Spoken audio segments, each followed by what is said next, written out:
First, as a former assistant U.S. attorney here in Connecticut, when I don't know if have you read the Mueller Report? I have read it. Yeah, all right. So when you read the Mueller Report, with your background in federal government, what's your takeaway of what happened there? The first takeaway I had in reading Volume 1 was that the Russian government was successful in manipulating our electoral process, that it occurred over a period of years, that it was deliberate, that it was multifaceted, that it morphed from being a campaign to just sow discord between Americans to being a campaign to promote the candidacy of one candidate, Donald Trump, and denigrate the candidacy of another. And that was stunning to me to read in such detail, that a foreign government had so effectively penetrated our society.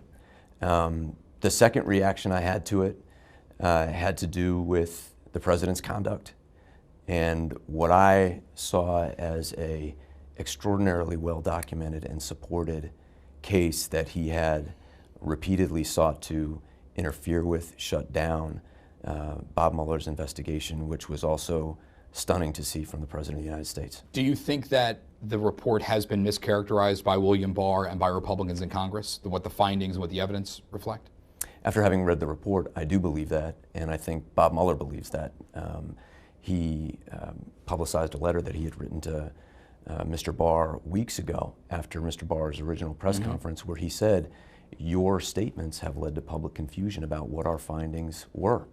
And the reason that that's distressing to see from the Attorney General of the United States is because it seemed as though he was trying to manipulate public opinion about what Bob Mueller had found. And what Bob Mueller said is that, that goes to the very nature of what the special counsel is for, which is to create confidence in the public that the investigation was done properly. If you were back in the U.S. Attorney's office and something like this landed on your desk, maybe it's not the president, but maybe there's elements of it, maybe on a local level or something like that, something that's germane, how would you handle it?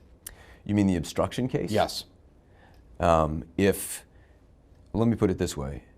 I've prosecuted obstruction cases on far less evidence than is contained in the Mueller report. If that's the burden, do you think that there's an obligation then to move forward with impeachment or whatever else the next remedies would be? Yeah, I think that's up to the House of Representatives to decide, But do you think there's a strong case there? Well, I think it's clear that what Bob Mueller was saying is, because of internal Department of Justice guidance, I cannot indict a sitting president. But there are other constitutional processes to address his conduct, that being impeachment.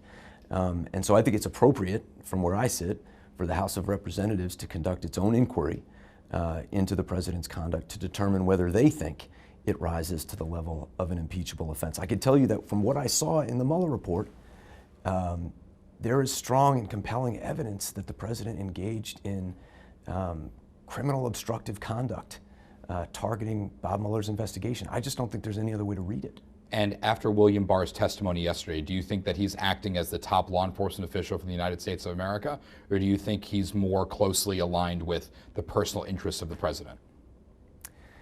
Given what the Mueller report says and the way he's characterized it, I think he has abdicated his independence, which is the most important thing for our Attorney General to have, in favor of essentially covering for the political interests of the president. That's how I see it, and it's sad to say that, but that's how I see it. Thanks for checking out Face the Facts with Max Reiss on YouTube. If you want more politics in your feed, be sure to subscribe to the channel and hit that bell to be notified whenever there's a new video.